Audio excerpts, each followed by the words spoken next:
एक ऐसी सल्तनत के बारे में सोचिए जिसने लगभग पूरे भारतीय उपमहाद्वीप पर 300 सालों तक राज किया, जिसकी दौलत और शान के किस्से पूरी दुनिया में मशहूर थे।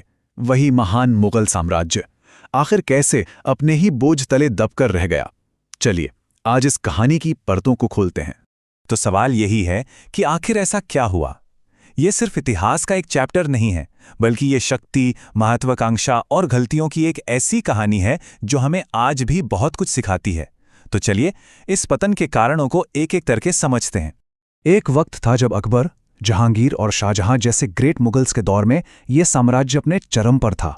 असल में औरंगजेब के समय में इसका विस्तार सबसे ज्यादा हुआ। 1707 तक तो ऐसा लगता था मानो ये सल्तनत हमेशा हमेशा के लिए कायम रहेगी, मगर इसकी कमजोरी की नींव भी ठीक इसी समय पर रखी जा चुकी थी। तो चलिए कहानी के पहले हिस्से से शुरू करते हैं। मुगल साम्राज्य के पतन की कहानी अक्सर औरंगजेब के शासनकाल से शुरू होती है। उनका राज एक दोधारी तलवार की तरह था, जिसने साम्राज्य को बढ़ाया भी और कमजोर भी किया। यहाँ एक बहुत बड़ा विरोधाभास है।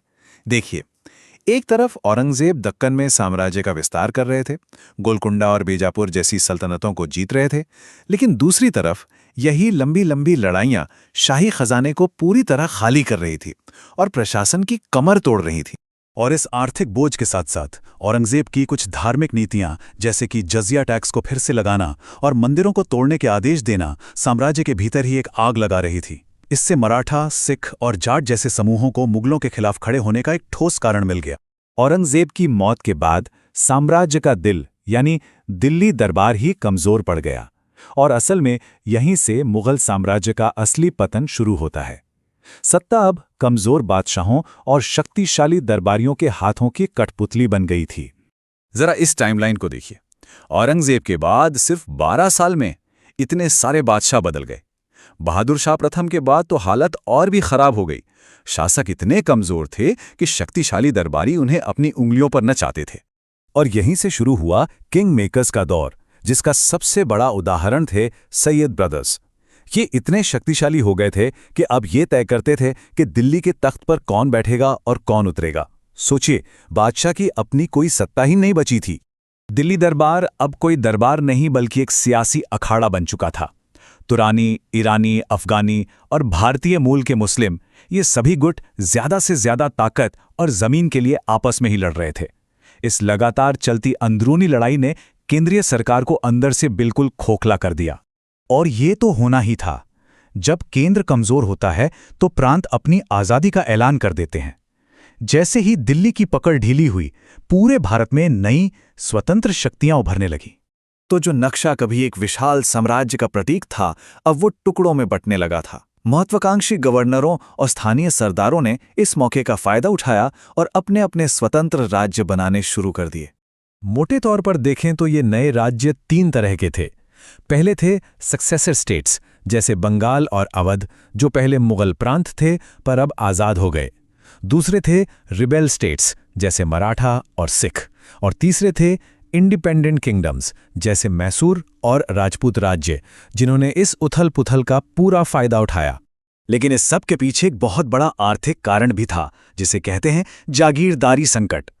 चलिए इसे आसान शब्दों में समझते हैं। साम्राज्य में दरबारी यानी मनसबदार बहुत ज्यादा हो गए, लेकिन उन्हें तनख्वाह के तौर पर देने के लिए जमीन यानी जागीरें कम पड़ गईं। नतीजा, दरबारी अच्छी जमीन के लिए आपस में लड़ने लगे और पैसा निकलवाने के लिए किसानों पर जुल्म करने लगे। इससे खेती बर्बाद हो गई और साम्राज्य की अर्थव्यवस्था डूब गई। जब साम्राज्य अंदर से इतना खोखला हो चुका था, तब बाहर से कुछ ऐसे हमले हुए जिन्होंने मुगल सत्ता के ताबूत में आखिरी कील ठोक दी। साल था 1739। फारस के नादिर शाह की सेना ने दिल्ली में कत्लेआम मचा दिया। 20,000 लोग।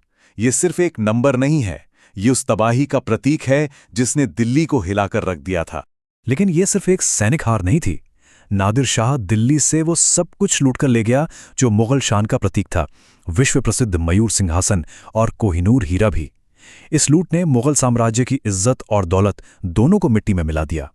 और जब मुगल आपस में लड़ने और बाहरी हमलों से जूझने में व्यस्त थे, तब एक नई ताकत बिल्कुल चुपचाप अपनी जड़ें मजबूत कर रही थी, ब्रिटिश ईस्ट इंडिया कंपनी। उन्होंने धीरे धीरे एक एक करके इलाकों पर कब्जा किया और आखिर में मुगल बादशाह को अपना पेंशनर बनाकर रख दिया। और अब हम कहानी के आखिरी पड़ाव पर हैं।